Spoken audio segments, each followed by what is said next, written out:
பாலாஜி, தமிழக அரசியலில் மிக முக்கிய திருப்பமாக அதிமுகவில் அதிருப்தி தரப்பு எம்எல்ஏக்கள் அனைவரும் தமிழக வெற்றிக் கழகத்தில் இணைவார்கள் என்ற சர்ச்சை உச்சத்தை எட்டிய சூழ்நிலையில் நேற்று ஏற்பட்ட திருப்பத்தை இன்று உணர்த்தும் வகையில் அதிமுகவின் தகவல் தொழில்நுட்ப பிரிவில் அதிமுக என்ற எஃகு கோட்டையை எவராலும் பிரிக்க முடியாது, உடைக்க முடியாது என்று மறைமுகமாக இந்த சமரச பேச்சுவார்த்தை முற்று பெற்றிருப்பதையும் இரண்டு அணிகளும் மீண்டும் இணைய போவதையும் மறைமுகமாக சூசகமாக குறிப்பிடும் வகையில் அதிமுக ஐடி விங் தரப்பில் தெரிவிக்கப்பட்டிருக்கிறது. நமது இலக்கு ஒன்றுதான், அது கோட்டையில் மீண்டும் நமது இரட்டை இலை கொடி பறப்பது மட்டுமே.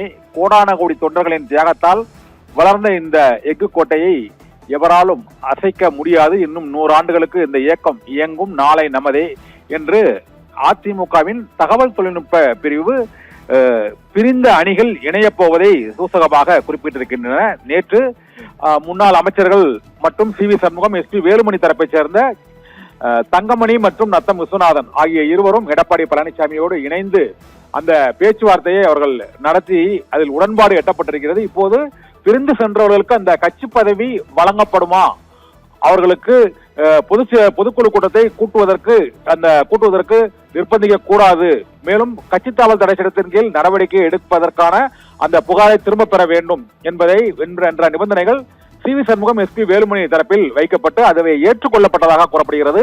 அதை உணர்த்தும் வகையில் தான் இப்போது அதிமுகவின் தகவல் தொழில்நுட்ப பிரிவு இனி நமக்குள் பிரிவு இல்லை என்று அவர்கள் கூறியிருக்கிறார்கள். சட்டமன்ற தேர்தலில் 47 சட்டமன்ற உறுப்பினர்கள் அதிமுக தரப்பில் வெற்றி பெற்ற சூழ்நிலையில் இப்போது 32 சட்டமன்ற உறுப்பினர்கள் எடப்பாடி பழனிசாமிக்கு நேரடியாகவே ஆதரவு தெரிவித்து விட்டார்கள். சி வி சண்முகம் மற்றும் எஸ்.பி. வேலுமணி தரப்பில் 11 பேர் இருக்கிறார்கள். 4 சட்டமன்ற உறுப்பினர்கள் அதிமுக எம்எல்ஏ பதவியை ராஜினாமா செய்துவிட்டு அவர்கள் தமிழக வெற்றிக் கழகத்தில் இணைந்து விட்டார்கள்.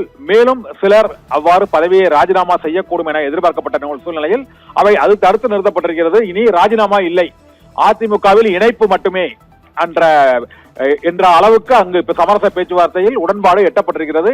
இதனால் இன்றே S P. Velumani, C V Shanmugam, Edappadi Palaniswami ஆகியோர் இணைந்து கூட்டாக செய்தியாளர்களை சந்தித்து அந்த இணைப்பை அதிகாரபூர்வமாக அறிவிக்க இருக்கிறார்கள்.